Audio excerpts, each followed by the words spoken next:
अस्सलाम वालेकुम। आज हम आपसे कुछ शेयर करेंगे कि आजकल जो है वो घुटनों का दर्द बहुत ज़्यादा कॉमन क्यों होता जा रहा है। घुटनों के दर्द की असल वजह घुटने नहीं है। घुटनों के दर्द की असल वजह हमारे थाई के मसल्स का कमज़ोर होना है।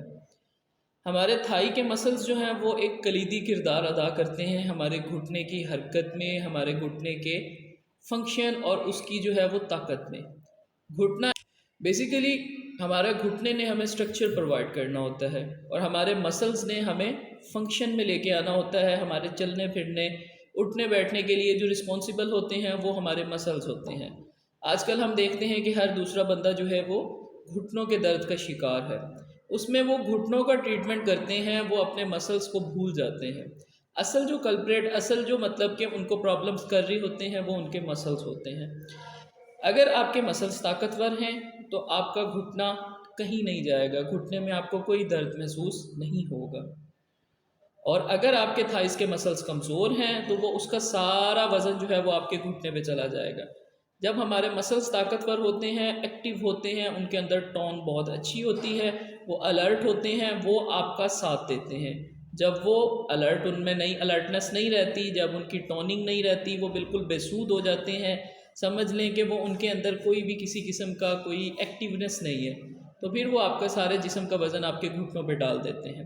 हमेशा हम थाइज़ के मसल्स को अगर स्ट्रेंथन कर दें तो मरीज़ के घुटने बहुत हद तक बेहतर हो जाते हैं। अगर आप नी का ट्रीटमेंट करवा रहे हैं, अपने थाइस के मसल्स को ताकतवर नहीं कर रहे, तो वो भी आप अपने साथ नुकसान कर रहे हैं। तो इसके लिए बेहतर यही होता है कि जब आपको घुटने की प्रॉब्लम स्टार्ट होनी शुरू हो तो आप कुछ एक्सरसाइजेज होती हैं जिनमें मैं 3-4 आपको इजी सी बता देता हूँ। एक उसमें होती है हमारी नी आइसोमेट्रिक एक्सरसाइज। आइसोमेट्रिक एक्सरसाइज में हम अपने घुटने के नीचे कोई तकिया रखते हैं, उसको जो है वो अपने घुटने के बदन से हम नीचे दबाते हैं। उसको दबाने से क्या होता है कि हमारे मसल्स उस टाइम काम भी कर रहे होते हैं और प्रेशर भी ले रहे होते हैं। वो जो प्रेशर है वो उनको एक्टिव करता है। तो ये एक्सरसाइज मरीज़ों के लिए बहुत बेहतर है जो घुटने के दर्द में मुब्तला हो रहे हैं या वो हो गए हैं। दूसरी हमारे पास होती है VMO strengthening. Vastus medialis oblique एक मसल होता है जिसने जो है वो हमारे घुटने की मेन मूवमेंट्स को संभालना होता है। बाज़ दफ़ा जो हमारी चिकनी की हड्डी होती है पटेला, उसके अंदर अगर आपको पेन महसूस हो रही है, अगर आप ये वीएमओ की एक्सरसाइज करें, वास्टस मीडियालिस ओब्लीक मसल की, तो इससे आपको बहुत हद तक फ़ायदा होगा। क्योंकि ये मसल ऐसा है जो हमारी पटेला को क्रॉस करके जाके हमारी घुटने के नीचे वाली जो बोन है उसके ऊपर लग रहा होता है। इस मसल को स्ट्रेंथन करने के लिए हमें क्या करना है कि हमें अपने टांग के नीचे उसी तरह एक तकिया रखना है। गोल तकिया लें, ज़्यादा ऊंचा ना हो, थोड़ा सा आपको ज़मीन से आप जिस चीज़ पे, और इस एक्सरसाइज को लेट के करना है, आपको कोई भाग दौड़ इसमें नहीं चाहिए। तो उसमें जो है वो आपने उसको दबा के और आगे से आपने अपनी टांग को थोड़ा सा ऊपर उठाना है। वो मैं डेमोन्स्ट्रेशन के लिए आपको एक वीडियो भी इसके साथ ऐड कर दूंगा कि आपने उसको दबा के और आगे से टांग को ऊपर उठाना है। तीसरी एक्सरसाइज जो है हमारे पास वो होती है हमारे हैमस्ट्रिंग की स्ट्रेंथनिंग। ये 3 एक्सरसाइजेज अगर आप घुटने के दर्द में मुब्तला हैं कर लें तो आपका घुटने का दर्द बहुत हद तक बेहतर हो जाएगा। हैमस्ट्रिंग बेसिकली हमारे थाई के पीछे वाले मसल्स होते हैं जिन्हें हम एंटी ग्रेविटी मसल्स भी कहते हैं।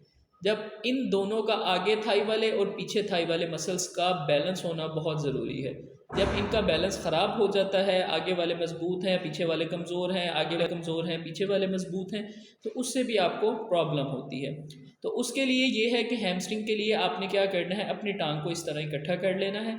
इसको एक आपने बिल्कुल अपने जहाँ तक आप इसको करीब कर सकते हैं वहाँ तक इसे करीब करना है और साथ में आपने एड़ी के साथ नीचे दबाना है। इसको दबाने से आपके पीछे के जो हैमस्ट्रिंग मसल्स हैं वो बहुत ताकतवर होंगे, उनमें एक्टिवनेस आएगी। जब वो एक्टिव होंगे तो आप जो है वो बहुत अच्छा भी महसूस करेंगे और हल्का फुल्का भी महसूस करेंगे। और दूसरी एक्सरसाइज इसी के साथ आपने पाँव को थोड़ा सा दूर लेके जाना है, इसी तरह इसको इकट्ठा करके रखें और साथ में फिर आपने दोबारा इसको एड़ी के साथ दबाना है। ये 3 वर्जिशें करें। असल जो आपके नी की प्रॉब्लम है वो आपके मसल्स की कमज़ोरी और उनकी टोन ना होना है। आपके घुटने में कोई प्रॉब्लम नहीं होती।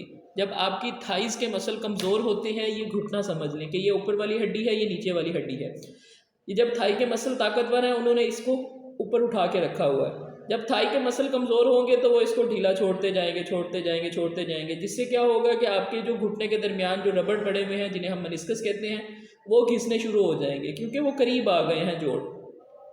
दो सर्फिसेज, दो जो जोड़ हैं वो आपस में करीब आए तो वो रगड़ खाते हैं, तो वो आपस में रगड़ खाएंगे, वो करीब होते जाएंगे, जिसको आप आम ज़बान में कहते हैं कि गैप कम हो गया है, और जब मैं उठता हूँ तो मुझे ऐसा लगता है कि रगड़ खा रही है। तो इसके लिए बेहतर यही है कि आप अपने थाइस के मसल्स की एक्सरसाइजेस करें, अपने घुटने आपके इसी तरह मजबूत हो जाएंगे। उसके लिए ये है कि अगर आप जो है वो घुटने के दर्द में मुब्तला हैं तो करीबी अपने मुस्तनद फिजियोथेरेपिस्ट से लाजमी रब्ता करें। आर्थोप्लास्टी, नी को रिप्लेस करवाना एक लास्ट ऑप्शन होती है, उससे पहले आप कंजर्वेटिव मैनेजमेंट फिजियोथेरेपी लाजमी करवाएं। Thank you so much for watching our video.